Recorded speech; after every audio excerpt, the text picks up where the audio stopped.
Hey everybody! Welcome to the Good Evening Kitties podcast, a Tales from the Crypt review. My name is Melissa, your ghostess with the mostest, and today's episode is Season 6, Episode 4, Operation Friendship. As always, John Kassir does the voice of the Crypt Keeper, and Danny Elfman does the theme song. This episode aired November 9th, 1994. It was directed by Roland Mesa, who also directed Revenge of the Nerds 3, The Next Generation, which was a TV movie. The screenplay is by Rob Ross. It stars Tate Donovan from movies like Argo and Shooter, Michelle Burke from movies like Coneheads and Dazed and Confused, John Caponera from TV's The Good Life, and Peter Dobson from movies like The Frighteners.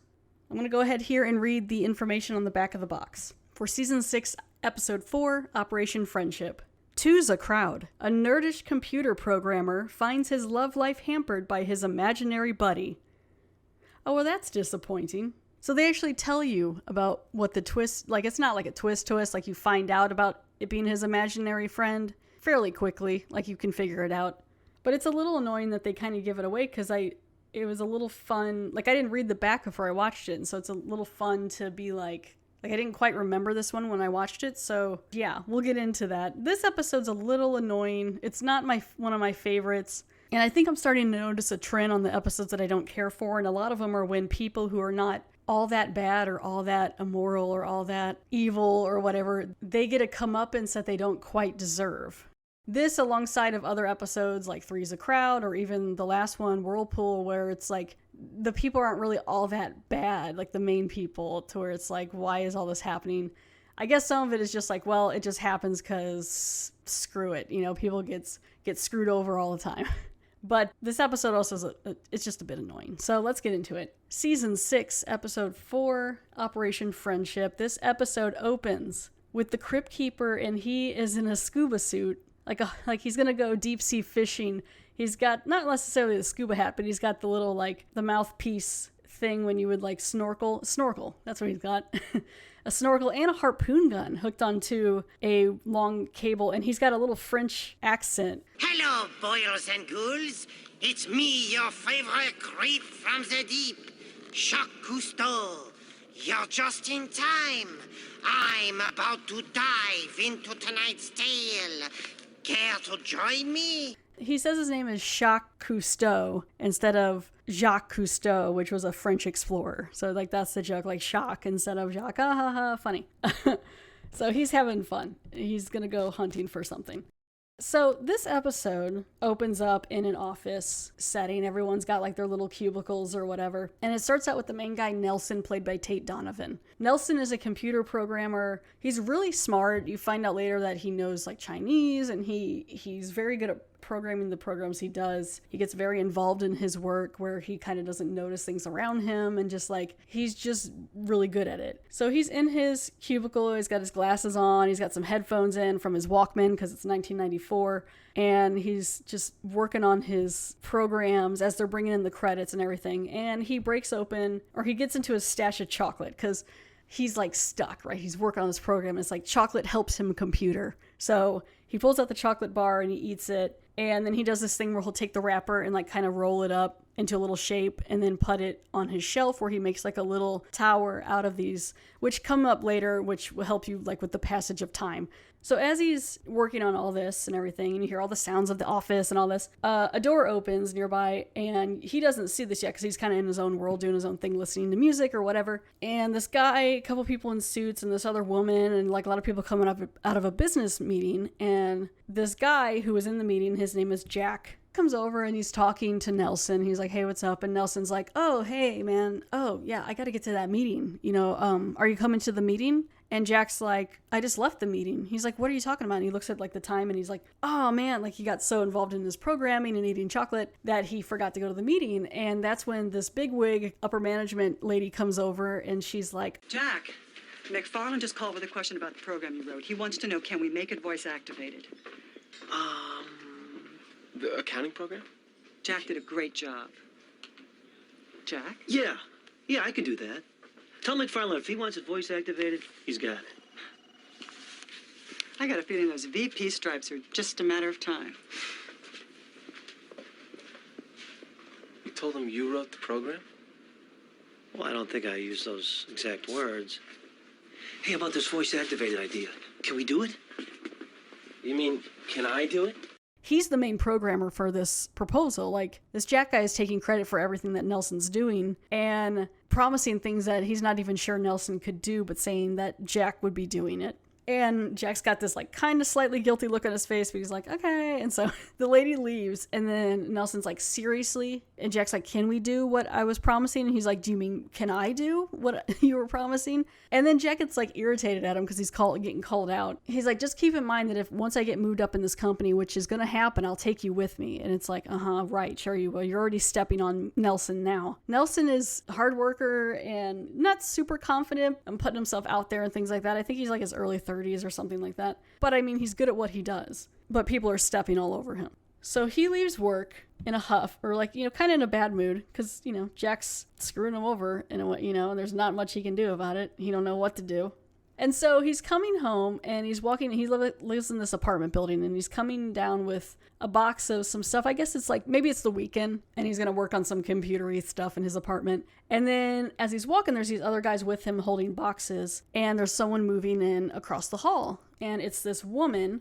Her name is Jane, played by Michelle Burke. And she walks up to Nelson and she's like, oh no, the box, it goes in here. And he's like, no, I live here. And she's like, oh my gosh, I thought you were a mover. And I'm like, that's like a really cute moving meet cute kind of thing. I thought that was kind of cute. That it's like, that's how they meet or get introduced to each other, even though they're neighbors and they probably would have eventually. She's cute. She's like she's really friendly and like talkative and stuff. And they seem to hit it off right away, at least as neighbors. Like it's gonna be fine. So he goes into his apartment, and after he walks in, he puts the box down, he's had a long day, and this guy stands up, and he's in like this smoking jacket kind of thing, like a red, like crushed velvet smoking jacket or something, and he's all excited to see him like a puppy. He's like clapping, and he's like, hey, what's up, man? And in our cooking segment this evening, we'll be demonstrating how even the most disgusting leftover can be made even more disgusting by simply nuking it too raw. Warning, warning, warning, warning. And finally, we'll pay yet another fun-filled visit to our friends on the internet in a segment that I like to call, Am I Bulletin Board or What? And this guy's name is Eddie, and Eddie's played by Peter Dobson, and he's like, Nelson, you're home, hey, what's up? And at first you're like, I mean, if you wouldn't have read the back of the box, you would be thinking, oh, this is like his roommate or like a brother or cousin or something. And he's very, like, in bold colors always compared to Nelson's character. He's very outspoken. He's very upbeat. He's got, like, slicked back, kind of greasy hair. And he's like, what do you want to do tonight? Are we going to, like, check out the lady across the street who's changing? And he's just like, no, I just need to work. And there's a bit of a shirt continuity error here, too, where Eddie's doing, like, this whole big speech about everything, about things he could do in his life and confidence and things, I don't know. And Nelson is changing his shirt, and he tucks in his shirt, and then immediately when he walks into the kitchen, it's untucked. So it's like you could tell there was like a seam cut there. Not a big deal, just I noticed it. So yeah, so he's trying to like calm this Eddie guy down. He's like, okay, I've had a long day, I'm just working. He's got like this computery desk setup thing that he works on. His apartment's not bad. I mean, it's small, but it's like, it's functional, it's fairly clean, I mean, he's got a couple like takeout boxes and stuff everywhere, but he's they're trying to imply he's the bachelor of the 90s. And so Jane shows up, I think, the same night, and she's like, I need to use your phone so I can check my voicemail messages because my phone's like not, my electricity is like not set up or something. And he's like, sure, come in, because it's 1994, you got to check your voicemails. And she notices like his computer set up, and she's like, oh, this is cool. And he's got like, he made some sort of app that's basically like Yelp or like Google Maps kind of thing, because she's like, oh, I was thinking getting some food, some Chinese, and he's like, yeah, I can show you the map. And he goes over to his computer and he like pops in Chinese restaurants or whatever, and it brings up this like really basic map of like all these streets in, I think, New York. And she's like, wow, that's crazy. And he's like, yeah, I made it, and it can help you find all these different things. And I'm like, oh, he already has created this app he knows what he's doing, and then look how advanced they are. Like, I mean, it's so much more fluid now in the app there, but like, he's like, no, I did it myself on this old computer. Like, I mean, it's not old here, but you know what I mean? And so this whole time, Eddie's not really talking. Like, he's kind of hiding behind a door or not around. Like, he kind of disappeared, that's where I'm kind of like, okay, this is definitely an imaginary friend. Because then at one point he pops up like towards the end and just yells like, ask her out, or whatever like that. And he's like, shh. And like, she doesn't hear that. And so I'm like, okay, well, he's imaginary. So you figure it out fairly quickly. So basically they decide to go to this Chinese restaurant together. So they go and they're at this kind of big circular table for just the two of them, but they're eating and he's ordered in Chinese and like, she's like, that's so impressive and that you taught yourself that and, you know, all this stuff. And she's really impressed by him and she's like a little flirty and things like that. And then as he's, I guess, starting to get a little nervous or whatever, Eddie shows up. Where did you learn to speak Chinese? Oh, well, I taught it to myself. My company had a Chinese client corporation, and I just figured it'd be easier to learn the language if I was programming for him. So I was fascinated with the culture. Really? That's amazing. Well, don't you think it's amazing? You know, you're allowed to think it of yourself. Well, sometimes anyway. I guess, yeah. Well, believe me, it's pretty amazing. Listen, I just wanted to thank you for coming out with me. I have a real thing about eating alone. And the whole idea of being alone is hard enough. It just seems that much harder over dinner. I know exactly what you mean. Hi, holy mackerel! What's in a knackers? Are you all right? Hey, relax. You're the one who brought me here. So, what do you do? I work for the school system. Doesn't look like you're gonna teach us that I remember. That must be very rewarding for you. Yeah. Would you like some tea? Oh, yeah. Oh, baby, I love your dumplings. And he's being really kind of gross. Like, he's commenting on her breasts and doing bad Chinese bit racist stereotype impressions and all this stuff and just being obnoxious, and she can't see him and he's making Nelson uncomfortable. Nelson ends up under the table because there's like one point where Eddie's behind Jane and like massaging her shoulders and she kind of is acting weird, like she can kind of feel it, but I don't know. Eddie goes under the table to look up her skirt and that's when Nelson goes down there like, what are you doing? And she seems fine with all this. She thinks he's just kind of quirky and cute. She's like, I don't know. She meets him down under the table and they're like talking and he says he's looking for like a fork or something. And this is where you find out you got the three of them under the table. It's kind of a fun scene, got like a fun shot. And that's when she's like, So you're a teacher? No. Actually, I'm a psychologist. Say what? Ow! Really? Yeah. Someday I'll go into private practice, but for now I really enjoy what I'm doing. and Eddie's like, oh no, you can't be with this girl. She's a psychologist. And that's when I'm like, okay, because he doesn't want Nelson to work on himself to get rid of Eddie. Because Eddie's been a crutch to Nelson. I think like you find out it's been like since he was like 7 years old. So like anytime Nelson's had anything remotely bad happening to him or being bullied or anything, he would get like his confidence or get this help or get this support, whether it be bad or good, from Eddie. And Eddie's grown with him. So Eddie started out like as a kid, I guess, and grown with him. Now he's like in his early 30s and he's still got this guy that pops up who's really kind of holding him back. He needs to work on a lot of his issues and he hasn't. And Eddie's not wanting to leave. So he is not happy that she's a psychologist. And of course, Nelson really likes her and they're hitting it off well and they have a good night and it's cute. And they're like, okay, bye. Nelson goes into his room and Eddie's just going off now. He's like, you can't be with her. We can't, this isn't going to work. And he's like, why? And he's like, it's just, she's just going to hold you back. And they get in a big fight and Eddie's like, fine, I'll leave. And so there's like this other kind of world, I guess, that like Eddie can go to and like learn things and like gain powers or something. It's kind of weird. So Nelson can do this thing where he closes his eyes and like makes a little like hum noise, like and like kind of will him away. Kicks Eddie out into the cornfield in a way, like, if you want to go Twilight Zone on this, sends him out to the cornfield for a while. And so now it's back at work. He's eating the Silver's chocolate bar. Time has passed. So you can tell because of the little wrappers, they've gotten a lot taller, his little chocolate wrappers. So it's probably been, like a month or something, maybe a little less. And that Jack guy is like, we need to get this program out. What's happening? Nelson, I guess, is just like all over the place, his mind, because he kicked Eddie out. So I guess that was some stuff that helped him. I don't know. But he's got a deadline. He's got to reach it. He also hasn't really heard much from Jane lately. And this is when Eddie shows up at his work and just like climbs over the desks and sits down. And you realize, like, this is what he says, like, I can see why you don't let me here. So a lot of the times when Nelson goes out into work and stuff, he doesn't bring Eddie along. He just deals with it and then dumps it on Eddie when he gets home. But I guess he's been so stressed and worked, like overworked, that Eddie is allowed back in. And he's happy to see Eddie. He's like, oh, I thought I sent you away forever. And Eddie's like, no, I just been hanging out, learning stuff, whatever. You sent me away, but we're cool, whatever. And he's like, you can't let that Jack guy keep telling you what to do and stuff. So then he goes back home, and then he runs into Jane again, and you find out she's been sick. That's why he hasn't seen her for a little while. Nothing like too crazy. Like he thought at first, like he's like, oh, was it the Chinese food? I'm sorry that you got sick. She's like, no, I work with kids. Kids get sick. They gave it to me. That's what happens. And so she's a little, she really likes him, and she's like, you should come over for dinner and stuff. And she's, like real eager and cute and stuff. And he's like real cute. They're just like real nerdy, and cute. And he's like, just give me a second and I'll just get changed or whatever and I'll come over. And she's like, cool. And Eddie's like, don't do it. And so like he goes over to her place. He's like, it's a nice place. And she's really a bit forward right away. Like she's like, I'm feeling better from being sick. I am ready to make out and more. And so she gives him like some wine. I've been thinking a lot about you. Yeah? I'm not usually this forward. Well, not recently anyway. But I had such a great time with you the other night. I don't know, I felt so relaxed, and yet it's strange. It's almost as if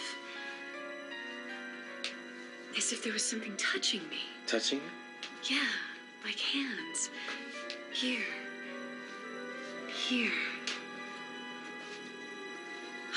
Never felt anything quite like it. Do you mind if I kiss you? No. I don't mind. And then she's just like, can I kiss you? And he's like, okay. And then they kiss, and then they have sex, and you're like, okay. So then it cuts, like it moves kind of quick. They're like, you know what? This episode's like 24 minutes. We gotta go. We're in the third act here. So he sleeps with her, and he's laying in her bed later, but she's sleeping, and Eddie pops up next to him, and yeah, like, so he's like spooning her, and then he pops up on the, like across from her, so she could, if he was real, she could see it. And he's just like talking to him quietly, and he's like, I can't believe you did this. And he's like, I've learned some stuff when I was gone from you and you banned me away from you, which I don't know how, where he's been. There's some imaginary land where they can all hang out. But he shows Nelson 3 people that used to mess with him at the foot of the bed. There's like a nun teacher from a school, Ethan Suplee from, I don't know, like movies like The Butterfly Effect and other movies, some parent or something. I also believe the nun lady is played by Hilda or whoever it was from Robin Hood Men in Tights. I liked her. She was funny. The Maid Marian's helper or whatever. I think she plays the nun lady. Yeah, and there's some like a coach or some other guy. So it's like all these things that have been building up in him that he doesn't deal with. They're yelling at him, and he's like, stop it. And so, and he's like, you should kill her. Take that pillow and kill her. I figured out lots of things while I was away, Nelson. Lots of things. Eddie, it's okay. You don't have to go. I wasn't planning to. The way I figured, she's the one going someplace. I'll tell you what. Pick up a pillow. What? Yeah, pick up a pillow and put it on her face. Pick it up! No, I'm not gonna pick it up. Okay, that's fine. Let me show you another trick that I learned. Nelson Patrick Demirs, you think you're so smart? I'll show you what smart is. Pretty good, huh? Sister Mary, what's her name? She never did like you much. Hey, check this out. Hey, Demirs, you better start running. Jamie McKenna. Boy, did he used to kick the shit out of you. Well, you're gonna have an even bigger problem if you don't get that program written. Oh, please. Nelson Patrick Demirs, you Demirs. think you're so smart? I'll You're show gonna you have a what bigger smart problem if you don't get that program written. You better start Bigger running. problem if you don't get that program written. You're gonna have a bigger problem if you don't get that program written. is. Smart. I'll show you You're gonna have what a smart bigger is. problem if you don't get that program written. Tip of the iceberg, Nelson. Man, Man, the shit runs deep and dark inside your head. You think Sleeping Beauty there is gonna save you from all this like I have? I don't think so. And he's like, I won't do it. And then there's like a whole fight where they're like across the halls from each other. They're wrestling, and he goes to like run towards Eddie to push on him. They get in a fight, like a physical fight, and he ends up getting thrown through the window. But the window doesn't break because it's like an imaginary fight, I guess. So he may even be like an imaginary land that he got sucked into on the other side of something, you know. And he gets thrown out the window. There's no break. It just like fiddles, like he just kind of like blurs away. So you're like, oh, I guess something happened. He died or something. And then it cuts to later, and now Nelson is at work. He's smooth talking, he's not wearing his glasses, or he's with Jane and he like tells off Jack and he's doing really good in his job and everything. And that's, you figure out, he's like real like sassy or just like annoying, but confident. And that's when you're like, oh, okay, so he's been replaced. Eddie is now Nelson in Nelson's body. That bigwig lady comes over and she's like, we're really impressed with you these past couple days. You've been doing great. Yeah, of course I'll be home for dinner. I just got a few finishing touches to do on this program, and then I got a few finishing touches that got your name on it, all right? I love you, Jane. Jack, get in here! Jack. What? Where's the schedule for the voice activation presentation? It's supposed to be on my desk yesterday. I'm working on it. Are you working on it? Well, work faster, dickhead. Watch it. Nelson, I can't tell you how impressed we've been with your performance lately. These past few days, it's like you're a new man or something. Oh, well, I'll tell you, Thelma, the only person holding me back before was me. So I simply, gotten me out of the way.